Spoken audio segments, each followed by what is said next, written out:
Hi folks, this is Mr. MegaManFan. Like, share, comment, subscribe. You know all the things to do. Now, my name is not Russ, and I'm not from Retro Game Corps, but I am going to review a handheld device today, the Miyoo Mini Plus, and it is in fact because of Russ that I ended up pre-ordering this device. Now, I will note a few things about it right off the bat. I used a website that he linked to in the description of his video called Keep Retro, and I thought they were like pre-ordering a bunch of these systems in bulk and stocking them up to ship out, because usually when you would try to order a Miyoo Mini online through a website like AliExpress, they would sell out immediately and you would have to wait for a new shipment to drop. So getting to pre-order one felt like a nice advantage, and it ended up being cheaper to pre-order it than the units that went up for sale through Amazon. But then when I contacted them about the fact that it was already available on Amazon and our orders still hadn't shipped out yet, they were like, oh, well, the transparent one you ordered is going to take a couple more weeks. If you'd like one in gray, we can send that out right away. And I thought, well, that's good customer service and I really don't want to wait, so why not? I'll go ahead and take a gray unit instead. But then it still took several weeks to get here, because this was apparently drop shipped from China. This was not a US based buyer who was buying them in bulk to ship out.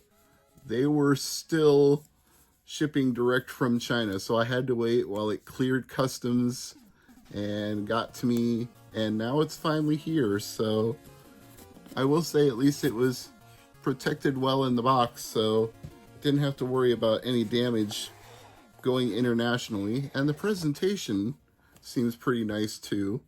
And I'm also aware that there is custom firmware that you can put on this to improve the performance, which is something I plan to do, especially since I don't want whatever ROMs are preloaded into it. That is not something I'm interested in. And if you're a retro enthusiast, that's probably not something you're interested in either. Part of the reason that this ended up being a Miyoo Mini Plus is because they redesigned it with a bigger screen and I believe longer battery life as well.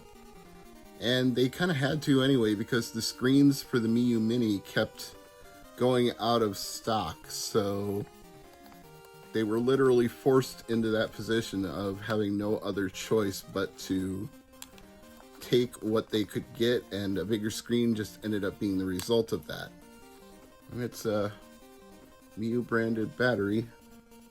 See, how many does it say? It says 3,000 milliamp hours, which is probably about the amount you'd want for a device like this. I mean, I suppose if you can find a battery with the right form factor that fits in there, you could fit a bigger one. We've got a film covering the screen here, so I'll go ahead and peel that off.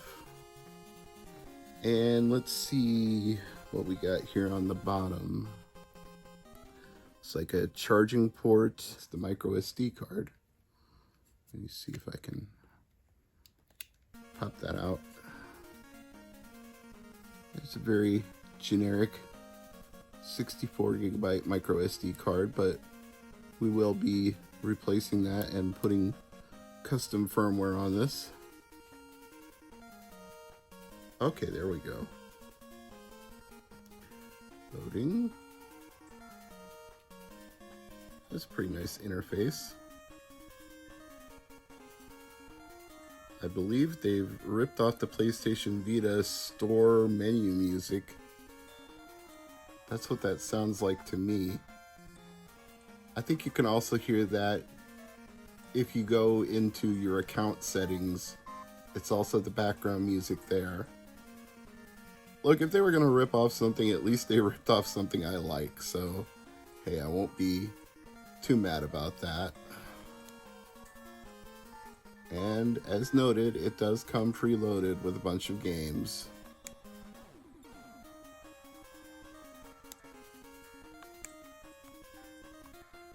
I suppose we should try something just to see what the performance is like. At least they preloaded the ROMs with images for some of them, so it's kind of nice that you can actually see what's what. Let's try Sonic Advance. Well, that's nice and loud.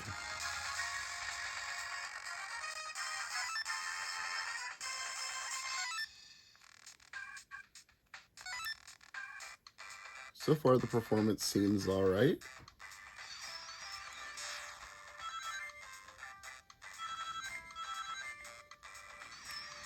I know Russ always likes to talk about things like screen tearing and refresh rates and that kind of performance.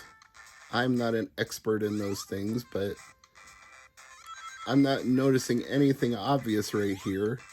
And it's usually, at least in his videos, when you're moving left to right in a fast-paced game that you notice the most.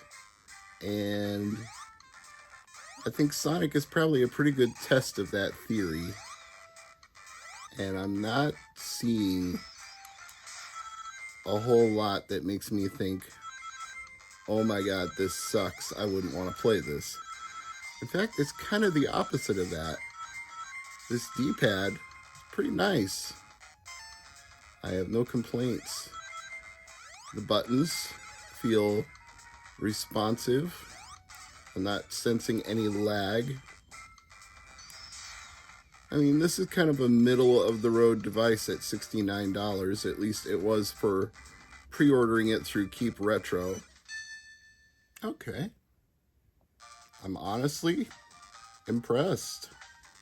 I don't buy many of these types of devices, but this seems to work pretty darn well. And as you can see, we've got save states, and you can load save states. Load fail. Oh, well, let's try. There we go.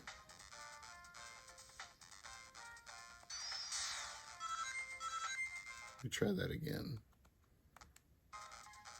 Yeah. Okay. And I like that it says Game Boy Advance down there at the bottom for the emulator. That's pretty nice. Exit game. Takes you back to the menu. Let's try Famicom, which is both NES and Famicom games from the look of it. Oh, of course. Gotta play Rockman 2. I mean, why not?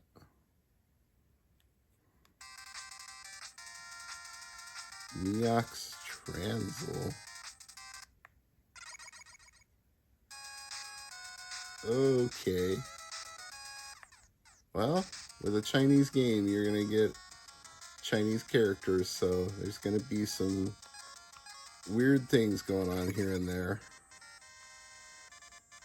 But we can load up custom firmware and use our own ROMs that we've dumped or acquired. Don't have to use the stock ones that come with it. Good boy. Everybody say hi to Tango. Yeah, there we go. Good boy.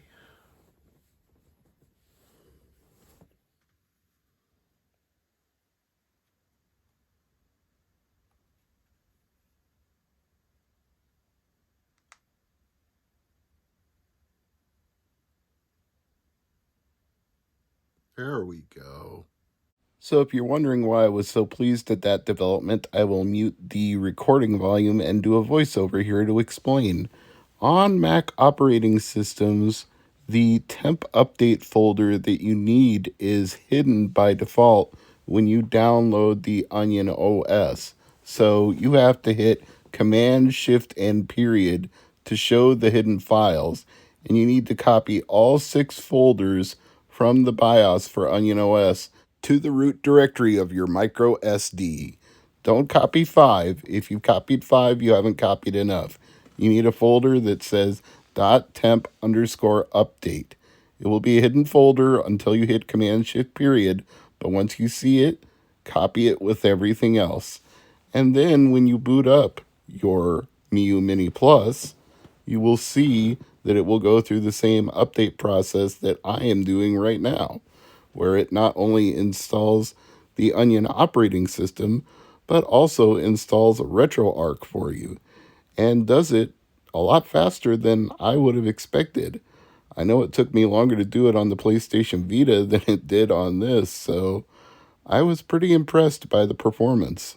And since this is airing on a night that would normally be the PC Engine files, I thought it appropriate to show off some of my PC Engine Hue cards that I loaded the backups of directly onto the micro SD inside of the Miyoo Mini Plus.